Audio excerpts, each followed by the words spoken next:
C'est une scène de plus en plus fréquente en mer de Chine méridionale. Elle est filmée par les gardes-côtes philippins.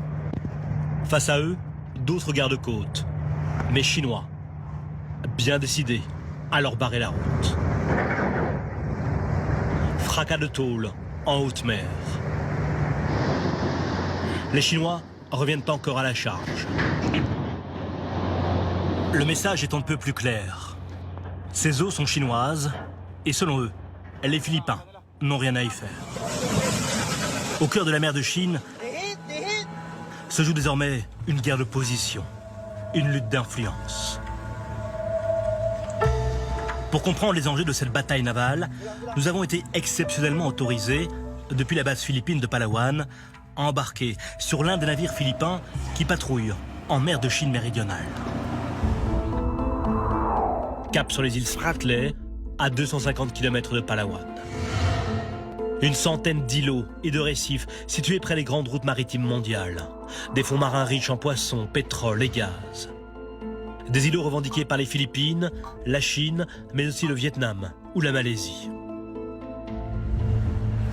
Après 15 heures de navigation sur le Ramon Alcaraz, nous apercevons un premier bateau à l'horizon. Les militaires l'identifient comme un bâtiment des gardes-côtes chinois. Mais voilà que déjà un deuxième navire apparaît dans la longue vue. Il s'agit d'un bâtiment militaire de la marine chinoise.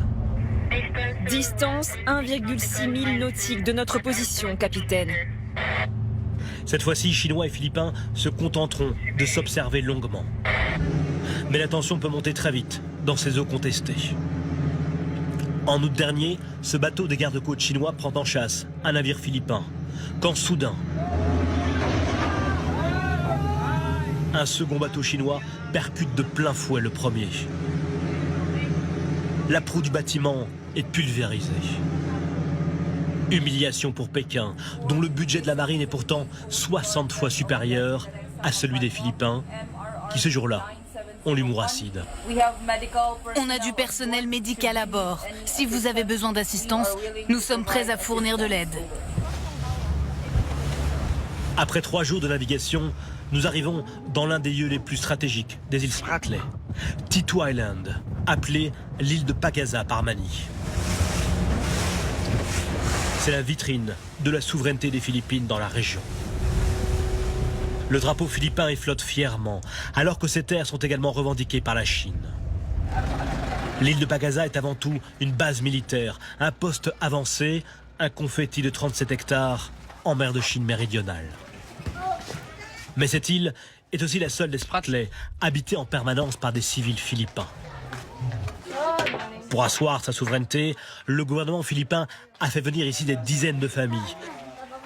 Ces familles qui dépendent principalement de la pêche subissent la pression de la présence chinoise, de plus en plus agressive, tout autour de leur île. Quand les Chinois nous voient, ils nous pourchassent. On arrive donc à ne pêcher qu'une petite quantité de poissons. Cette présence chinoise, la voici. Un barrage de bateaux à 10 km de Pagasa, qui empêche désormais les pêcheurs de l'île d'aller et venir. Dans les îles Spratly, c'est l'une des stratégies de Pékin.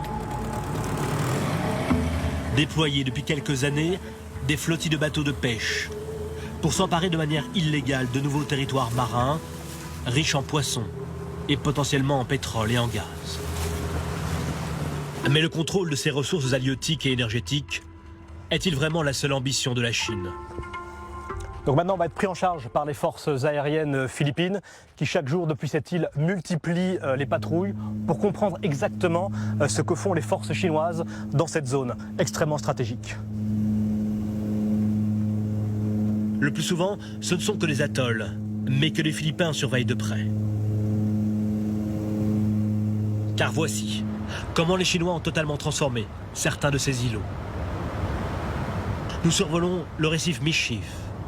C'est aujourd'hui l'une des plus grandes bases militaires chinoises, au cœur des îles Spratly. Pistes d'aviation, radars, bâtiments de l'armée.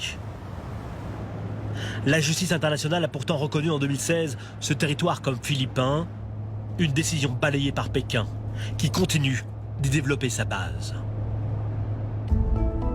Un peu partout, même stratégie d'expansion maritime. Dans les Spratly, Pékin a multiplié ses bases militaires sur des récifs parfois entièrement artificiels.